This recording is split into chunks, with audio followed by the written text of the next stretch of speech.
저희가 그 2014년에 소프트웨어 정책연구소를 처음 설립했을 때는 소프트웨어 통계에 대한 수요가 굉장히 많았습니다. 왜냐하면은 소프트웨어 산업을 좀 정확하게 이해하기 위해서는 소프트웨어 통계가 굉장히 많이 부족하다라는 그런 얘기들이 많았고, 그런 것들을 위해서 좀 저희 연구소에서 소프트웨어 산업을 잘 이해할 수 있는 다차원적인 그런 통계를 생산하는데 이제 많은 노력을 기울였습니다. 그런데 이제 지금 좀 전에 이제 오늘 제가 발표드린 내용과 더불어서 또 새로운 도전이 또 저희한테 새로운 도전이 되고 있는 게 이제는 이제 소프트웨어 산업뿐만 아니고 전 산업에서의 소프트웨어 활용이라든가 디지털 전환이 이제 확산되다 보니까 이제는 소프트웨어 산업에 대한 통계뿐만 아니고 소프트웨어가 전 산업에 어떻게 활용되고 있는지, 어떤 역할을 하는지, 그리고 전 산업에서의 그런 소프트웨어가 어떤 가치를 기여할 수 있는지에 대한 그런 통계들을 많이 요구를 하더라고요. 근데 그 부분을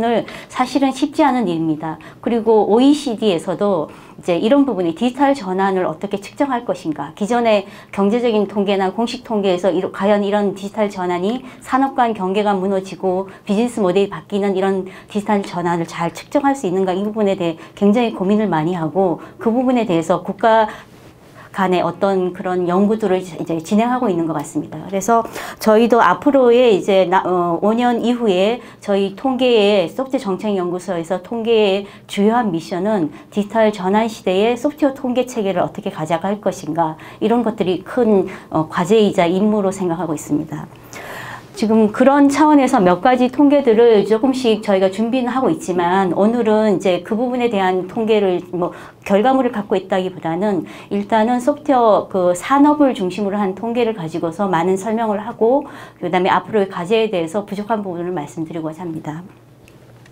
오늘 말씀드릴 내용은 크게는 글로벌 소프트웨어의 동향과, 그리고 우리나라 소프트웨어 기업의 생태계, 그리고 소프트웨어 인력, 그리고 최근에 이제 디지털 전환으로 인해서 가장 이슈가 되고 있는 신소프트웨어 부분에 대해서 우리 소프트웨어 기업이 어떻게 대응하고 있는지, 이런 부분과 해외 진출에 대한 얘기를 하고자 합니다.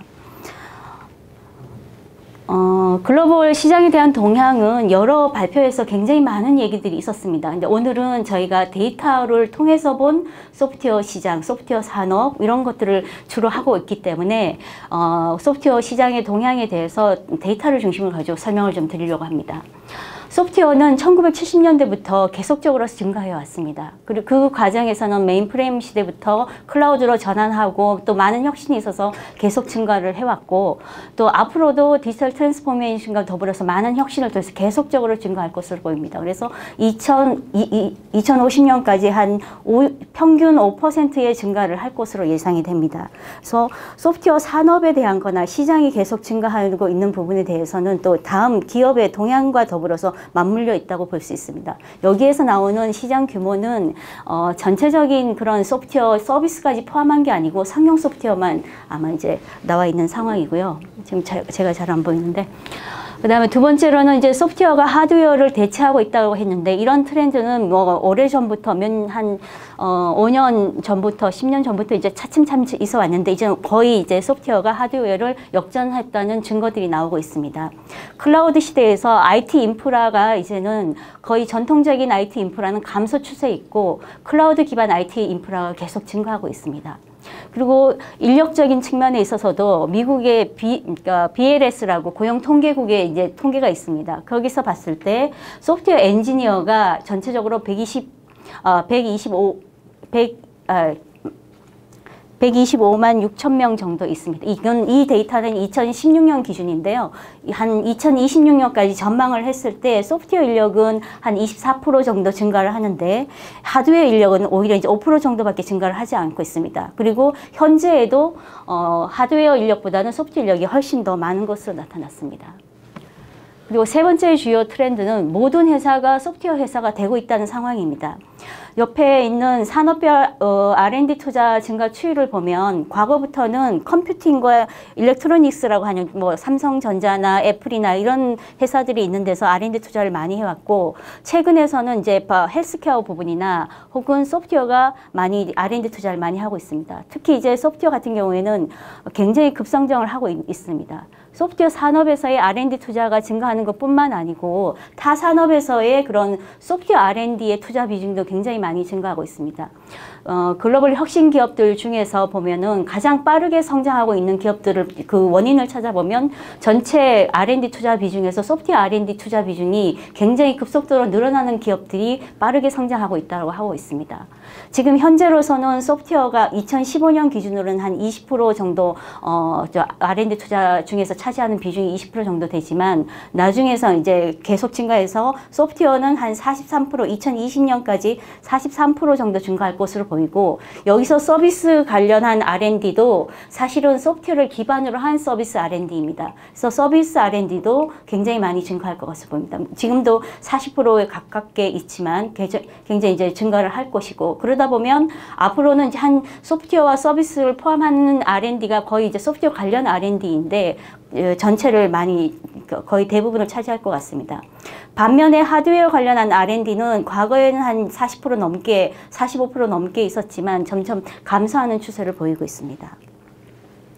두 번째로는 모든 회사가 소프트웨어 회사가 되고 있다는 두 번째적인 이유는 인력에 대한 측면입니다. 전통 산업에서의 소프트웨어 인력에 대한 수요가 계속적으로 증가를 하고 있습니다. 2010년부터 2020년까지 가장 많이 이제 증가하고 있는 인력 수요를 보면은 데이터와 소프트웨어 엔지니어입니다. 데이터 같은 경우에는 한 92% 정도 증가할 것 보이고, 이미 많지만 소프트웨어 엔지니어는 10% 정도 증가합니다. 하지만 이제 하드웨어와 유관한 그런 기계라든가 이런 그 전자 관련한 그런 인력들은 점차 감소하는 모습을 보입니다. 그리고 WEF가 링크드인과 같이 공동으로 분석한 결과를 보면은 전통 산업에서의 그 여러 직종들의 변화 추이를 보면은 소프트웨어 엔지니어에 대한 그런 수요가 최근에 2013년부터 17년 사이 가장 많이 증가를 하였습니다. 그리고 여기서 첫 번째는 이제 금융 부분인데 가장 많이 증가한 소프트웨어 엔지니어고 중간에 보면 데이터 분석 쪽도 굉장히 증가를 하였습니다. 그 다음에 헬스케어 부분에서도 가장 많이 증가한 게 소프트웨어 엔지니어입니다. 그리고 모빌리티 부분에서도 소프트웨어 엔지니어에 대한 인력이 급격히 증가하고 있는 것을 알 수 있습니다.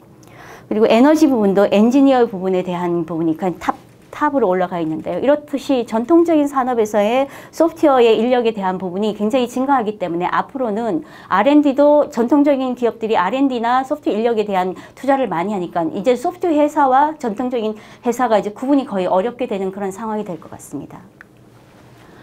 그 다음에는 이제 소프트웨어가 세계를 먹고 있다고 했고, 김진영 원장님께서는 이제 AI가 세계를 먹어치우고 있다고 말씀하셨는데요.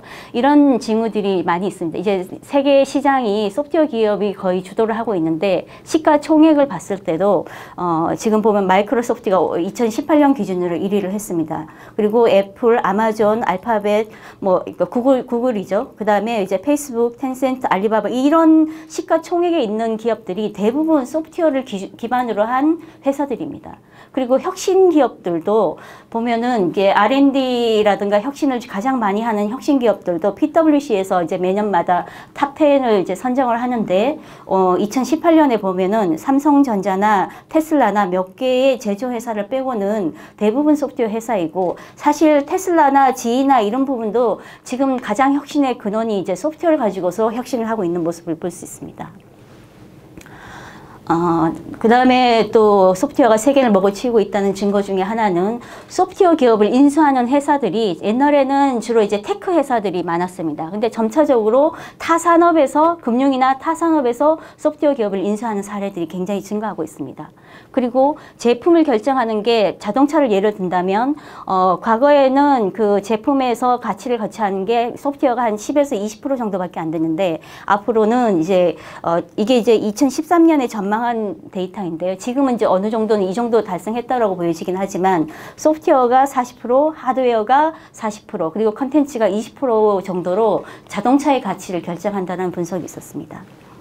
이렇게 이제 전체적으로 글로벌 시장에서는 소프트웨어 산업의 성장뿐만 아니고 타 산업에서의 소프트웨어의 활용이나 소프트웨어를 통한 혁신이 이제 보편적으로 되어가고 있는데, 오늘은 이제 그런 부분까지 통계적으로 다 증거가 데이터가 있지 않고 해서 이제 우선 이제 소프트웨어, 우리 국내의 소프트웨어 기업에 대한 데이터를 보면서 한번 비교를 해보겠습니다.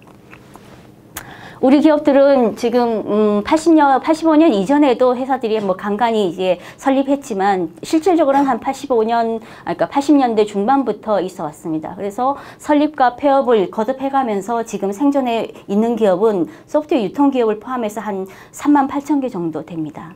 그리고 진입률과 퇴출률을 보면은 아래와 같이 뭐 2000년도에 버블닷컴일 때 굉장히 많이 진입을 했고 초창기에도 설립이 많았습니다. 그런데 이제 최근에 어느 정도 안정화되어 있고 다만 이제 퇴출률도 조금 이제 그 안정화되어 있는데 2013년에 굉장히 많이 이제 폐업을 한 것으로 나타났습니다. 그래서 저희도 뭐 그 부분에 대해서 명확히 시장 환경이 갑자기 폐업을 할 환경인가 뭐 이런 거는 아닌데 실제로 폐업한 기업들을 좀 설립 연도를 찾아봤더니 2000년, 2001년 이런 데서 이제 회사들이 어느 정도 한 10여 년 정도 비즈니스 하면서 폐업한 기업들이 많았던 것 같습니다. 그리고 우리나라 소프트웨어 기업의 현황을 보면은 저희가 이제 소프트웨어 산업 실태 조사를 하면서 이제 모집단으로 삼고 있는 기업의 어떤 그 분포도입니다. 그래서 전체적으로 보면은 5인 미만이 한 60% 정도 차지를 할 정도로 굉장히 영세한 기업들이 많고요.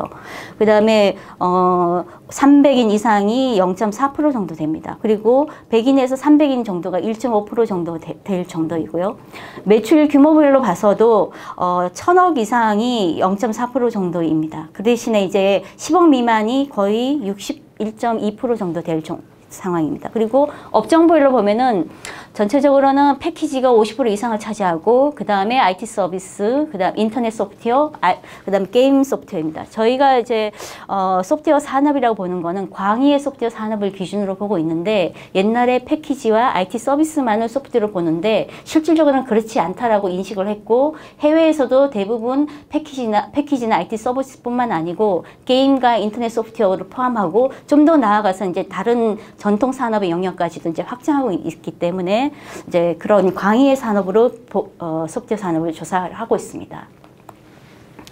매출 규모를 보면은 물론 이제 이게 매출이라는 게 중간에 부가가치가 중복되는 부분이 있긴 하지만 2018년에는 한 87조 정도 추정을 하고 있습니다. 그리고 2017년에는 굉장히 저희 그 국내 소프트웨어 기업들의 매출 증가율이 굉장히 컸는데 2018년에는 다소 경기도 하락하고 소비자의 어떤 그런 그 경기가 많이 하면서 조금 이제 2017년보다는 좀 둔화된 모습을 보이고 있습니다. 그리고 특히 여기서 보면 게임은 2017년에 굉장히 기대 이상의 성과를 보여왔는데 중국 시장이라든가 신작의 어떤 지연 때문에 작년 같은 경우에는 굉장히 조금 이제 여전히 뭐 성장은 하고 있지만 옛날만큼 성장을 좀 못했던 측면이 있습니다. 그리고 영업이익률 같은 경우에도 보면은 2018년 기준에 평균 9.4% 정도의 영업이익률을 달성했습니다. 계속적으로 증가하는 추세이긴 하지만 업종별로 굉장히 차이가 있습니다. 패키지, IT 서비스보다는 게임 소프트웨어와 인터넷 소프트웨어가 굉장히 영업이익이 높습니다. 사실 저희 소프트웨어 산업에서 조금 이제 굉장히 좀 문제점으로 인식될 수 있는 부분이 한계이기도 하지만 굉장히 많은 기업들이 차지하는 패키지 소프트웨어 영업이익률이 많이 낮습니다. 뭐 글로벌 기업들 경우에는 20에서 30% 정도의 영업이익률을 이제 갖고 있는 회사들이 굉장히 많은데 영세하다 보니까 영업이익률이 굉장히 낮은 모습을 보이고 있습니다. 그리고 연구개발 투자 부분에 있어서도 한 7.2조 정도 작년에 이제 전체적으로 연구개발 투자를 하였고요. 전체적으로는 이제 그 프로덕트 중심의 뭐 게임이나 패키지에서의 연구개발 투자가 많고 최근에도 계속 증가하고 있는 상황입니다. 그리고 IT 서비스 부분은 이제 뭐 서비스 부분이니까 연구개발 투자가 다른 업종보다는 낮지만 한 몇 년 전에는 좀 많이 떨어졌는데 최근에는 조금씩 이제 증가하고 있는 추세인 것 같습니다. 그리고 게임 같은 경우에는 작년에 굉장히 이제 매출이라든가 어떤 기업 경영 상황이 좋지 않았음에도 불구하고 연구개발 투자 부분은 굉장히 늘어났습니다. 그래서 앞으로 좀 발전 가능성이 더 있을 거라고 기대해 볼 수 있을 것 같습니다. 그 다음에 그 매출 대비 연구개발 지배학도도 이제 보시다시피 게임이나 이런 부분이 좀 높은데요.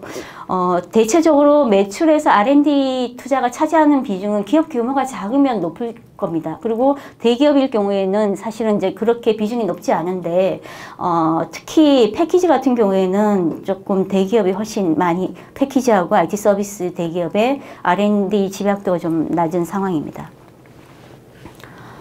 전체적으로 저희가 이제 경영 현황에 대해서 좀 종합을 해보면, 전체적으로 전년 대비 매출 증가율이나 수출 증가율, 영업이익률, R&D 투자 증가율을 보면 대기업은 나름대로 대기업대로 큰 성장은 아니지만 뭐 나름 성과들을 보여주고 있고요.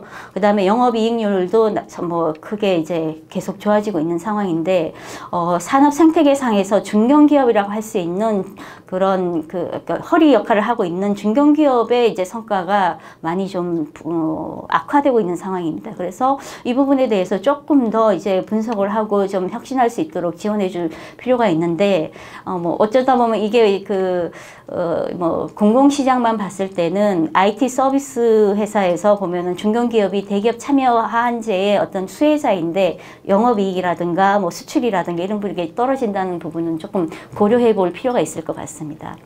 그리고 종사자 부분에서도 중견기업 부분이 조금 이제 그렇게 성적이 좋지는 않습니다.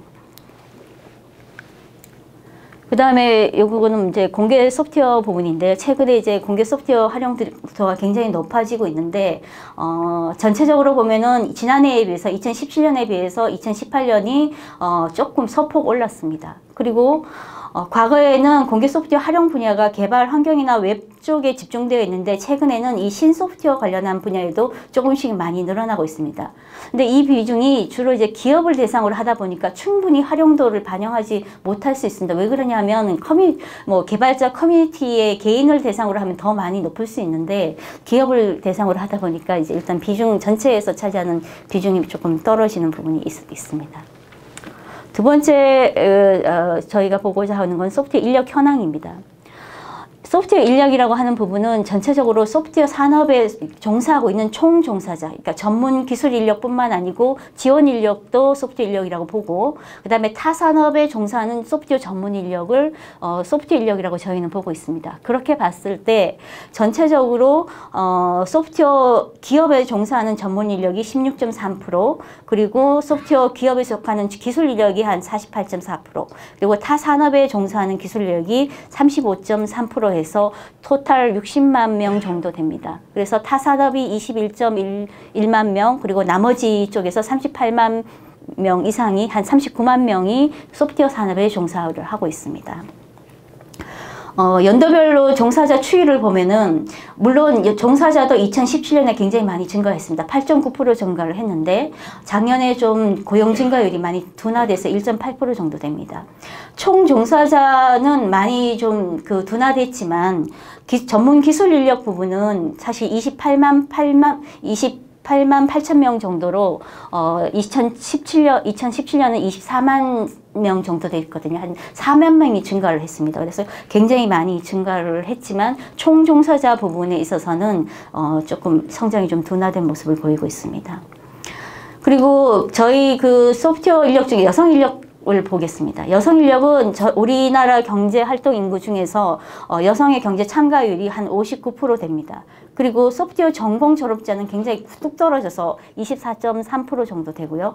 소프트웨어 기업에 종사하는 여성 종사자는 21.6%입니다. 그런데 소프트웨어 기업에 종사하는 기술 전문 인력은 더 떨어져서 19.2%고요.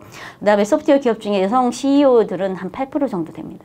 글로벌 기업들과 좀 비교를 해보면, 글로벌의 스템 관련한 졸업자들이 한 36%고, 그 다음에 이제 종사자가 25%입니다. 그래서 뭐 거의 비슷한 추세이지만 저희가 조금 더 이제 낮은 현상을 볼 수 있을 것 같습니다. 그리고 소프트웨어 전문 인력이 28만 8천 명인데요. 이 부분을 좀 직종별, 경력별, 학력별, 뭐 기술 언어별로 좀 구체적으로 살펴봤는데, 대체적으로 가장 많은 비중을 차지하고 있는 게 소프트웨어 개발자이고요. 최근에 이제 데이터 전문가가 이제 2018년에 직업 분류 체계가 바뀌면서 새로 분류 체계에 들어왔습니다. 그래서 2.1% 정도 차지를 하고 있고요. 다만 이제 아키텍처급에 있는 인력들의 비중이 굉장히 그렇게 높은 편은 아닙니다. 그리고 전체적으로 이제 그 시스템 분야에 차지하는 비중이 37.5% 정도 됩니다. 전공별로 보면 소프트웨어 기업에 종사하는 인력의 전공을 보면은 소프트웨어와 응용 쪽, 그러니까 소프트웨어를 주로 이제 전산학이라는 컴퓨터 공학, 소프트웨어 응용을 전공하는 인력들이 한 20만 명 정도 되는데 2018년 기준으로 하면은 전체적으로 60.8%입니다. 그리고 작년에는 한 64% 정도 돼서 소프트웨어 전문 인력의 비중이 늘어나고 또 소프트웨어 전공하는 인력들이 소프트웨어 기업에 종사하는 비중이 조금 많이 늘어났습니다. 그리고 통신 전공하는 인력들은 조금 줄어든 반면에 융합 전공하는 인력들이 조금 많이 올해는 좀 늘어난 측면이 있습니다. 기술 언어적으로 좀 보면 2018년은 가장 인기 있었던 게 자바스크립트입니다. 이건 우리나라뿐만 아니고 글로벌 시장에서도 이제 그런 추세를 보이고 있는데, 다만 이제 글로벌 시장에는 파이썬에 대한 수요가 많이 늘어났는데 우리는 증가는 하고 있지만 파이썬 부분에 대한 인력들이 아직도 적은 비중을 차지합니다. 저는 이제 그 개발 언어를 좀 잘 모르지만 파이썬에 대한 수요는 주로 이제 그 데이터 분석 쪽에 좀 많이 이루어지고 있다라고 하는데, 만약에 그렇다면 아직 우리나라는 인공지능이나 빅데이터를 통해서 데이터를 분석하는 이 비즈니스가 조금 덜 활성화되지 않았나 하는 그런 생각을 좀 해봤습니다. 인력 채용 부분입니다. 전체적으로 저희가 올해 2019년에 인력 채용 한 14,000명 정도 할 것으로 보입니다. 그리고 대기업과 중소기업에서 보면 중소기업이 워낙 많으니까 이제 전체적으로 많이 할 것 같지만 평균으로 보면은 대기업이 한 24명, 기업당 24명, 중소기업은 한 3명 정도 채용할 것으로 보입니다. 그리고 소프트웨어를 채용함에 있어서 애로사항은 실질적으로 인력이 부족한 부분도 있긴 하지만 사실 그보다는 이제 필요는 하는데 꼭 그 적합한 인력을 찾지 못한 부분이 굉장히 많은 것 같습니다. 그래서 여전히 필요한 인력을 못 갖추는 부분이 어렵고, 또 작년에 조금 특이하게도 입사 지원자가 부족하거나 조기 퇴사하는 부분이 좀 애로를 많이 겪고 있는 것 같습니다.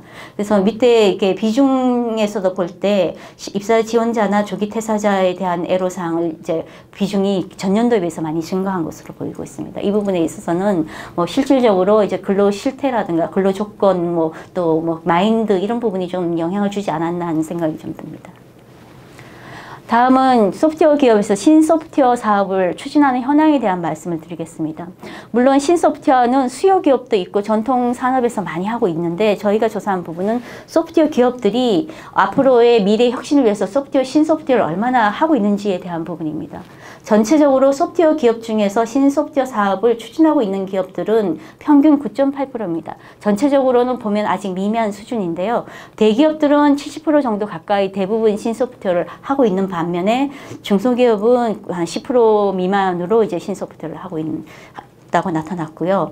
실제로 신소프트웨어를 추진하는 기업은 이 부분은 저희가 이제 모수 추적을 했는데, 모수를 표본 설계할 때 업종별 규모별로 했기 때문에 약간의 오차는 있을 수 있습니다. 그렇지만 이제 의사결정을 위해서 좀 저희가 무리하게 좀 추정을 해봤고, 클라우드가 가장 많이 이제 추진을 하고 있고요. 빅데이터, IoT 이런 부분이 좀 많이 하고 있습니다. 그리고 2018년에는 AI 부분, 17년부터 증가 추세에 있었지만 AI 부분과 특히 블록체인을 새롭게 추진하는 기업들이 많이 늘어난 것으로 보입니다. 신사업 관련해서 R&D 투자 부분입니다. 가장 많이 그 R&D 투자를 하고 있는 부분은 AI입니다. AI는 실질적으로는 현재로서는 R&D 투자액보다 매출을 발생하는 비중이 더 낮을 정도로 R&D에 대한 투자가 많이 증가를 하고 있고요. 그 다음에 클라우드나 VR, AR에 대한 투자액이 늘어나고 있습니다. 업종별로 저희가 좀 보면 인터넷 쪽이 AI 쪽에 가장 많이, 카카오, 네이버 쪽에서 AI 투자를 많이 하고 있고, 게임이나 패키지, IT 서비스 전체적으로 고르게 AI 투자를 많이 하고 있습니다.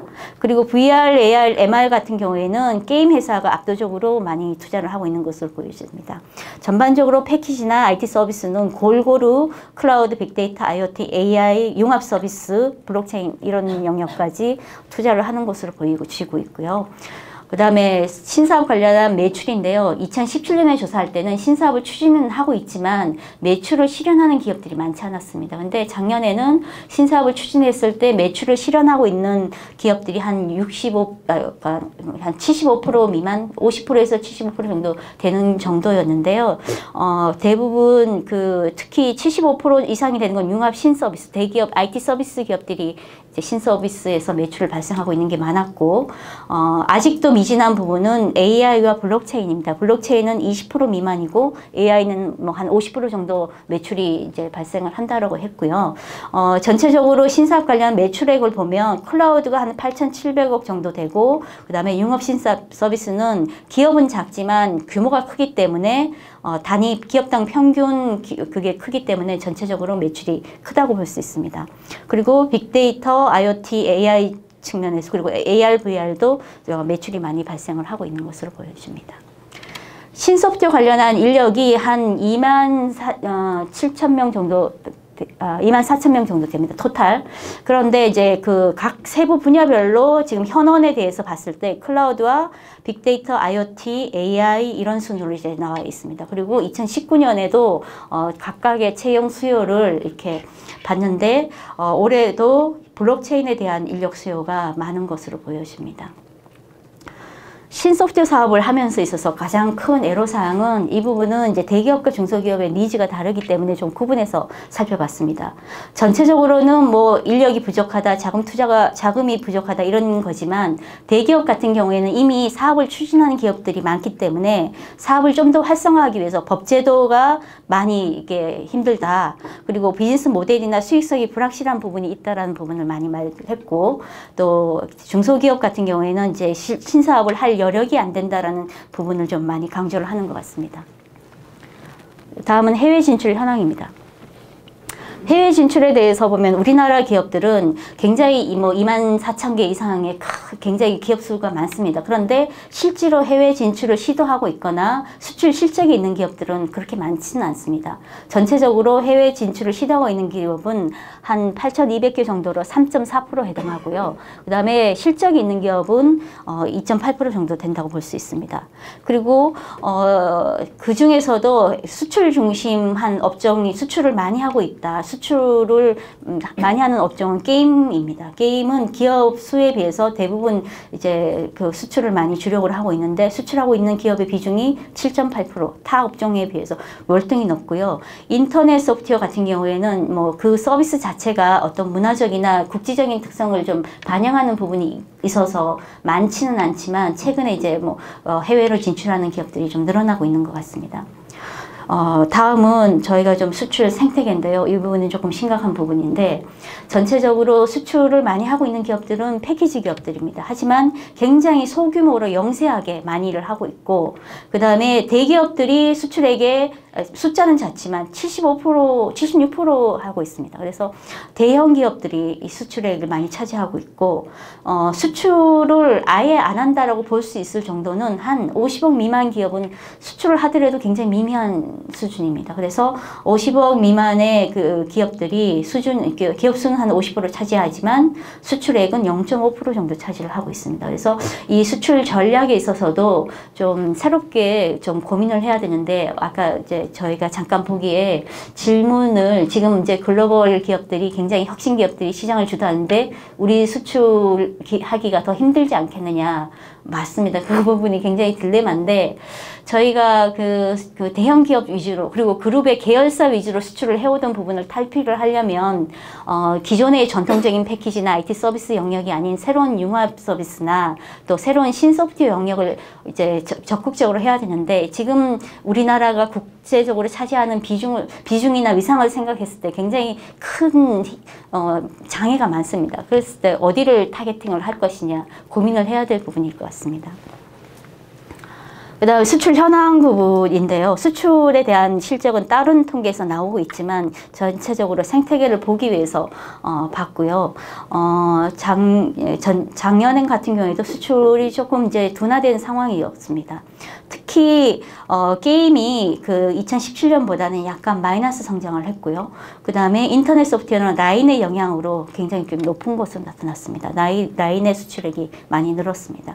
그리고 중견기업 같은 경우에는 뭐 2015년까지도 괜찮았는데 작년에 많이 떨어졌습니다. 수출액도 떨어지고 고용도 떨어지고 뭐 매출 증가율도 좀 둔화되고 그런 상황입니다. 네. 그리고 저희가 좀 수출을 좀 봤을 때 기업의 성장과 우리가 그 내수 시장에 한계가 있는 우리나라 상황에서 수출이 어떤 관계가 있는지 한번 분석을 해봤습니다. 고성장 기업이라고 해서 이제 저희 그 국제적으로 OECD에서 고성장 기업 정의할 때 최근 3년 동안 매출이나 고용이 연평균 20% 이상 성장한 기업을 고성장 기업이라고 하는데 실질적으로 고성장 기업이 연평균 수출액이 31.9%도 굉장히 높습니다. 그래서 고성장을 하려면 수출을 많이 해야만 고성장이 된다는 것을 알 수 있고 또 실제로 매출이 감소하거나 고용이 감소할 정도면 수출이 떨어진 거하고 연동이 굉장히 많은 것으로 나타났습니다. 그 다음에 해외 국가별로 수출 지역을 보면은 전체적으로 규모별로 보면은 지금 과거보다는 옛날에는 북미, 중국, 일본, 동남아가 비슷하게 큰 주류를 차지했는데 최근에 중국이 굉장히 높게 급격하게 증가를 하고 있습니다. 그리고 이 중국 같은 경우에는 이제 작년에 좀 많이 늘어났습니다. 게임이 좀 둔화되긴 했지만 그래도 중국이 큰 시장으로 차지를 하고 있고 우리나라가 약간 그 동남아 시장을 많이 진출을 했는데 동남아 시장이 소폭 증가를 하고 있습니다. 그래서 지금 이제 그 신남방 정책을 추진하고 있는 상황에서 동남아 부분에 대해서 어떻게 해야 될지 다시 고민을 해야 되는 상황이 아닌가 생각이 됩니다. 전체적으로 수출 국가의 비중을 보면은 2015년부터 17년까지 봤을 때 중국 시장의 그 급성장세를 크게 볼 수 있을 것 같습니다. 그리고 클라우드 환경하에서 특히 게임의 수출이 늘어나면서 앱마켓이나 온라인 마켓으로 통한 수출이 굉장히 많이 늘어났습니다. 2015년에 6.1%에 불과했던 게 지금은 10% 이상 성장을 한 것으로 보입니다. 지역별로 보여지는 상황이고요. 전체적으로는 중국이 큰 비중을 차지하고 있고 북미, 일본, 동남아 이렇게 차지하고 있는데 각각의 시장별로 어떤 업종들, 어떤 품목들이 많이 성장하고 있는가를 보면 중국 같은 경우에는 게임 소프트웨어가 가장 크고요. 그 다음에 일본은 인터넷 소프트웨어가 가장 큰 비중을 차지하고 있습니다. 그리고 북미 같은 경우에는 IT 서비스, 게임 이런 쪽입니다. 그리고 동남아나 기타 여러 나라는 역시 IT 서비스 부분의 수출액이 많은 것으로 알 수 있습니다. 그래서 제가 오늘 발표한 것은 지금 이제 여기까지고 애로사항이 있는데요. 애로사항 부분에서는 전통적으로 가장 많이 이제 한 게 자금이 부족하다, 인력이 부족하다 이런 부분이고 최근에는 이제 조금 이제 과거의 수출 절차라든가 어떤 그런 것들이 많이 부족하다는 것들은 좀 줄고 있고 여전히 이제 접근 역량이나 고객 정보에 대한 니즈는 늘어나고 있는 것 같습니다. 근데 수출이 실적이 있는 기업과 없는 기업을 봤을 때는 조금 양상이 다른데요. 수출 실적이 없는 기업은 이제 현지나 고객 정보가 부족하다든지 혹은 어떤 다른 레퍼런스가 부족하다든지 이런 것들을 좀 많이 얘기를 하고 있고 그 다음에 수출 실적이 있는 기업들은 전통적인 그런 자금 인력 그리고 대외 거래의 불확실성 이런 부분에 대해 많이 하고 있습니다. 하지만 이제 우리 기업들 중에 수출을 아예 생각도 안 하는 기업들이 굉장히 많습니다. 그래서 왜 해외 진출을 안 하냐 했더니 일단은 수출할 때가 아니다. 내수를 먼저 해야 되겠다라고 하는 거고 내 품목이 내수 위주의 그 품목이다. 이렇게 얘기하는 데가 많았습니다. 그리고 자금이나 인력이 부족하다, 기업 규모가 작아서이다 이런 부분도 있고 이런 내용들이 있습니다. 그래서 저희는 이제 조금 수출 잠재력이 있거나 수출을 시도하지 않는 기업들에게 어떻게 해서 이 수출을 좀 늘릴 수 있도록 지원할 수 있을지 좀 정책적으로 고민을 하고자 합니다. 이상으로 제가 준비한 자료를 마쳤습니다. 일단은 소프트웨어 산업이 폐업을 잘 안 하죠. 이게 설비 투자를 안 하니까 그런 부분도 있기도 하고. 네. 예. 그런 부분도 있고 또 소프트웨어의 시장이 제한적인데 일단 창업을 많이 한다는 측면에서는 긍정적인데 이 부분이 계속적으로 성장을 쭉쭉 하지는 않은 것 같습니다. 그리고 이제 5인 미만도 마찬가지면 10인부터도 성장으로 이어가는데 많은 한계가 있고 오히려 중소기업에 머물려고 하는 부분이 많은 부분이 있어서 그런 것 같고요. 제가 생각하기에 아직 짧은 단견이지만 그런 부분이 있고 그 다음에 5인 미만이 소프트웨어가 조금 더 많긴 하지만 우리나라 전체 산업 구조가 이렇게 피라미드 형태인 거는 사실입니다.